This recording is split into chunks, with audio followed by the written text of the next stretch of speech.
What's up, everybody? Going to take a look at one today from MadTree. It is their new shade. So this is actually one of their ghost style ales, and this one has blackberry and sea salt added. So looking forward to checking this one out. Check out the can, kind of a neat little thing. You see a tree on there. On the can it mentions, if a shortcut through the woods beats the heat, why not take it? Though non-traditional, shades blackberries and sea salt quench thirst amidst any sunny day. Whatever the summer holds, feel free to kick back and relax. The tree has you covered. Alright, so that's kind of interesting. And across the top it says what goes around comes around in that little green writing. So MadTree is one of our breweries here out of Cincinnati, Ohio. They do a lot of their beer. Actually, all their beers are pretty much canned. And this one comes in at a 4.6%. So let's go ahead and crack this baby open and get it into a glass. Hey, how you doing? So we can check out the appearance. I'm using some glass that I got somewhere, I can't remember, but it seemed like it'd be fine to use for a ghost. So checking out the appearance, we start off, we got the 2-finger head for the most part. Head's got a nice little, well, it looks like it's dissipating pretty quickly. It looks like we're down to 1 finger, but has a nice whiteness to the head. Yeah, that baby's not lasting around long, but usually with a ghost it doesn't. As far as the beer itself, nice golden, say golden yellow, almost an orange type color. Nice shade that it has on it, and not much clarity though, so you're looking at some cloudiness and murkiness in there. See through to the other side a little bit, but it's really pretty much kind of shadowy in that regard. And as we look at it now, you can see where the head's already broken down and dissipated. So let's go ahead and check out the aroma. And what the hell is that smell?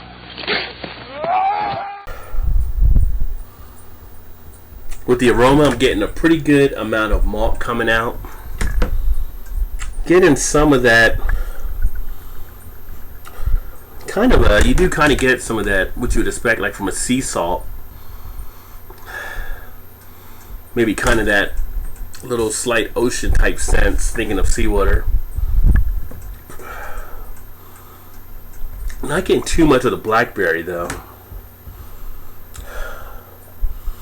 A real moderate malty, some sweetness in there, kind of like some caramel or molasses type smell. Maybe a little bit of a kind of a burnt roasted type aroma as well. So kind of a weird mix. Let's go ahead and check out the taste. I do want to know what it tastes like.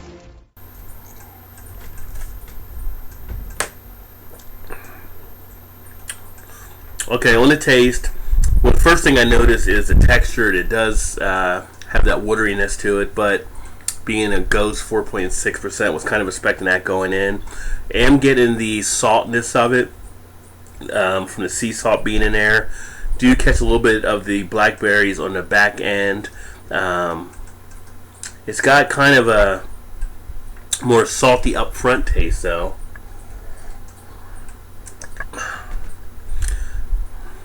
Kind of a tartness with the upfront taste of maybe the salt playing into it. Not really bitter. The finish is actually a little bit, I think from the salt, a little bit of kind of an astringency where you kind of smack your lips a little bit there, but the duration seems to be a short duration, so not as long as one may expect with some of the beers.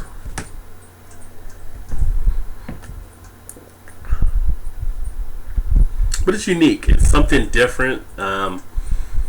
This might go well with maybe some type of meat where you can bring in the saltness from the beer as well. You know, maybe like a burger, maybe a steak, something along those lines, where that can just get a nice offset what you're having there. Get some more in the glass.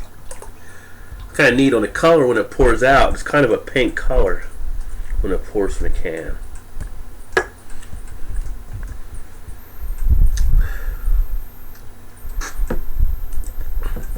Going to taste, not too bad. Salty, like I said. That's kind of the thing that stands out the most. I want the truth. You can't handle the truth. So overall, what do I think about this beer? Well, for a Ghost, it's definitely light as you would expect. The appearance is a nice appearance that you get on this beer. Nice golden color. Depending also where you put the light, you may pick up a shade of pinkness on there. As far as anything else with it, the head doesn't last as long, so that pretty much mostly diminishes. As far as the aroma's okay. It doesn't really knock you back too much. You get a little bit of that, like I said, smell some of that saltness in there. It kind of reminded me a little bit of going to the shore back in Jersey, coming out of that seawater type smell from the salt there, but don't really catch the berries as much. But on the taste, you do get the salt, you do get the berries, and it does make a nice little difference of a beer. Like I said, something you might want to have with like a heavier type meat like beef or something along those lines. I think this could be a good beer to drink with that type of food. So the body itself, light body, watery texture, but a crisp finish. Carbonation is okay, nothing too overly lively, anything along those lines.